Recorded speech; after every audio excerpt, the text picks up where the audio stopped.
for youth. J. Krishnamurthy. I would like to discuss with you the problem of freedom. It is a very complex problem, needing deep study and understanding.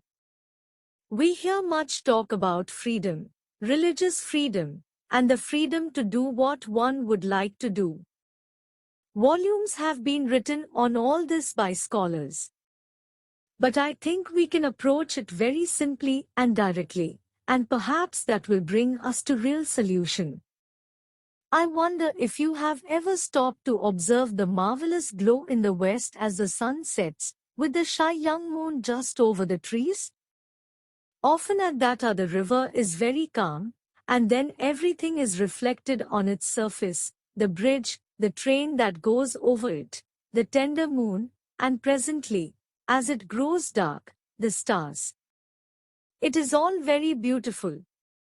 And to observe, to watch, to give your whole attention to something beautiful, your mind must be free of preoccupations, must it not?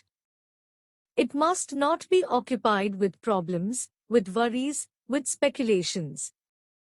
It is only when the mind is very quiet that you can really observe, for then the mind is sensitive to extraordinary beauty, and perhaps here is clue to our problem of freedom.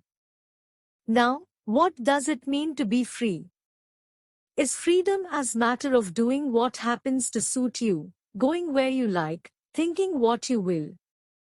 This you do anyhow. Merely to have independence, does that mean freedom? Many people in the world are independent, but very few are free. Freedom implies great intelligence, does it not?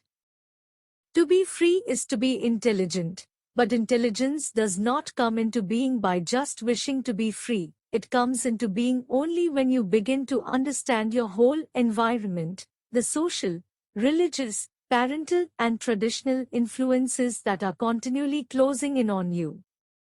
But to understand the various influences, the influence of your parent, of your government or society, of the culture to which you belong, of your beliefs, your gods and superstitions, of the tradition to which you conform unthinkingly, to understand all these and become free from them requires deep insight, but you generally give in to them because inwardly you are frightened.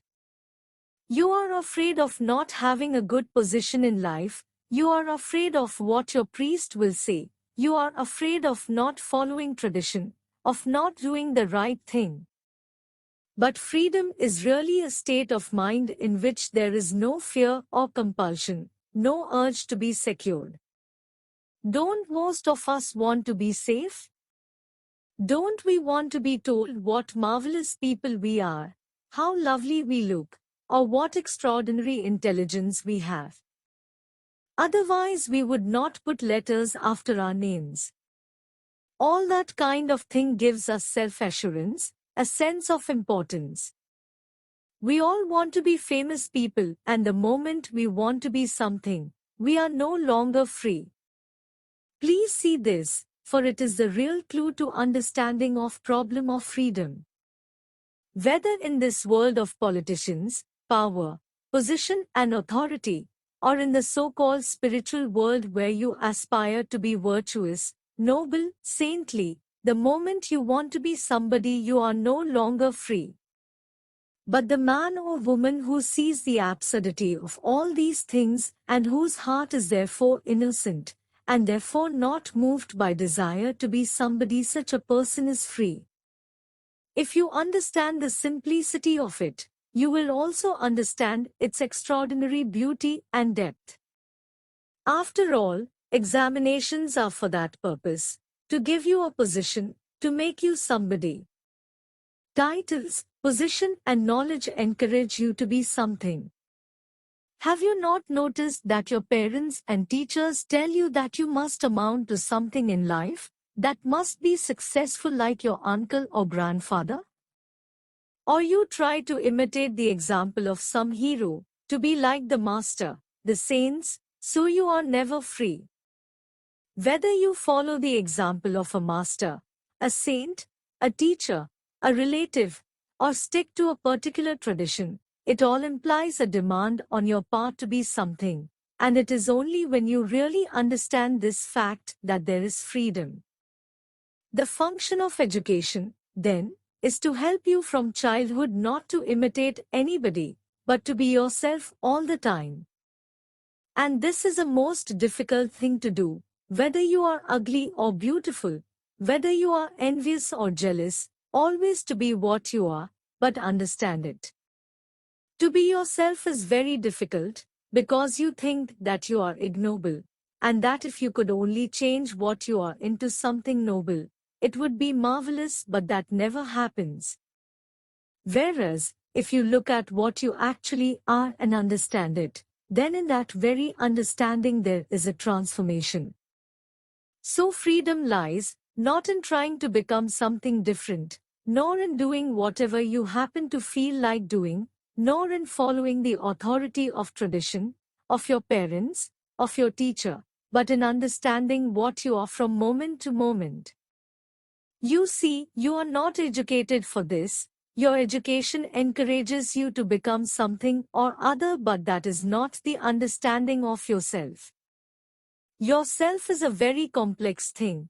It is not merely the entity that goes to school, that quarrels, that plays games, that is afraid, but it is also something hidden, not obvious. It is made up, not only of all the thoughts that you think, but also of all things that have been put into your mind by other people, by books, by the newspapers, by your leaders, and it is possible to understand all that only when you don't want to be somebody, when you don't imitate, when you don't follow, which means, really, when you are in revolt against the whole tradition of trying to become something. That is the only true revolution, leading to extraordinary freedom. To cultivate this freedom is the real function of education.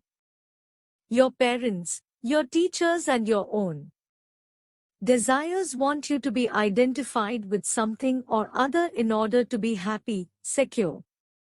But to be intelligent, must you not break through all the influences that enslave and crush you? The hope of a new world is in those of you who begin to see what is false and revolt against it, not just verbally but actually. And that is why you should seek the right kind of education, for it is only when you grow in freedom that you can create a new world not based on tradition or shaped according to the idiosyncrasy of some philosopher or idealist. But there can be no freedom as long as you are merely trying to become or imitate a noble example.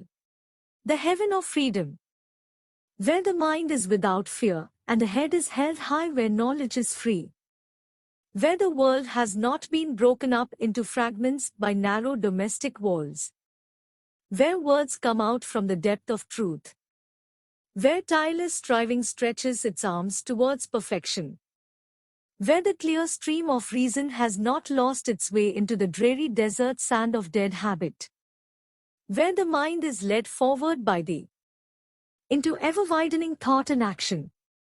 Into that heaven of freedom, my father, let my country awake. Rabindranath Tagore. For more videos, subscribe our channel. Eduskill by Pritesh Vadgama.